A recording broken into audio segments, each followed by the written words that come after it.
Marlène Gerville-Yambala, rencontrée lors du premier salon international de l'entrepreneuriat féminin organisé à Douala au Cameroun, est une experte en comptabilité et gestion avec plus d'une quinzaine d'années d'expérience en France et en Afrique.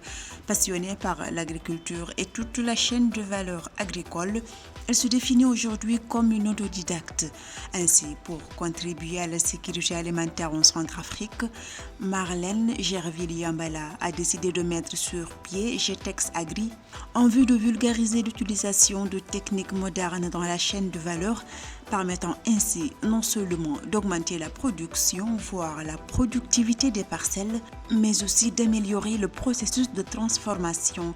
Sa structure GTEX Agri transforme le manioc en bâton de manioc, les feuilles de manioc congelées et séchées, les plantains de bananes en chips salés et sucrés, des arachides en cacahuètes sucrées et salées, des snacks divers comme croquettes, popcorn, boules de sésame caramélisées.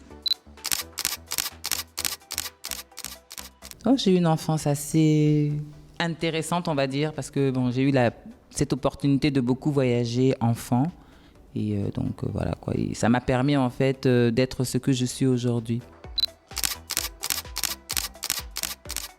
Alors j'ai un BTS en compta gestion, 15 ans d'expérience en comptabilité. Et quand j'ai eu mes jumeaux, j'ai décidé de me lancer dans l'entrepreneuriat justement pour pouvoir pallier mon temps, surtout m'occuper de ma famille et tout.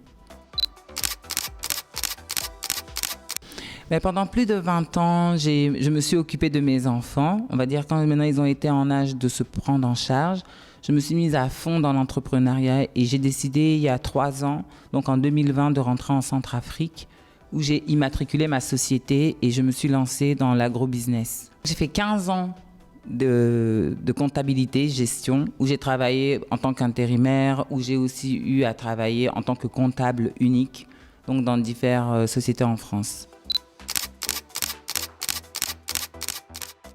Déjà, en tant que femme, déjà le fait qu'on ait une femme, c'est déjà une difficulté. Mais bon, ce n'est pas impossible.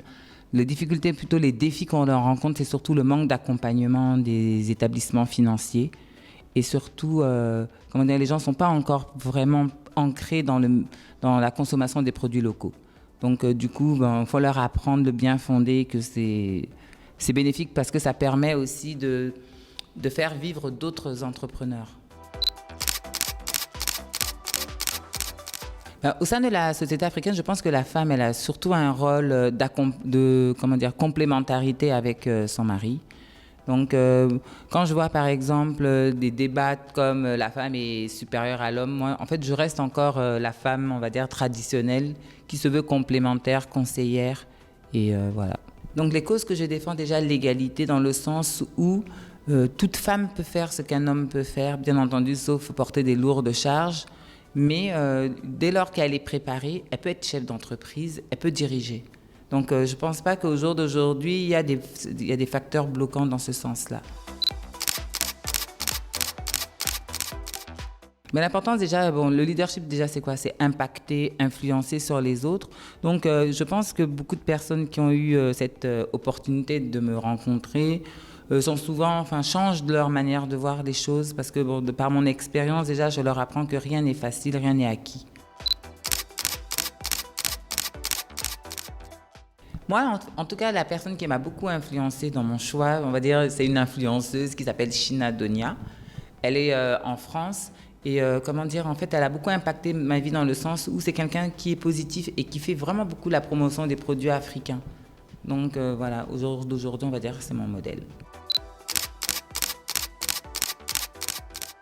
De oser déjà se lancer dans l'entrepreneuriat parce que si elles sont préparées, c'est-à-dire que si elles font des études, si elles savent que l'échec fait partie du lot, elles pourront en fait réussir. Parce qu'il n'y a pas de réussite sans avoir un petit échec.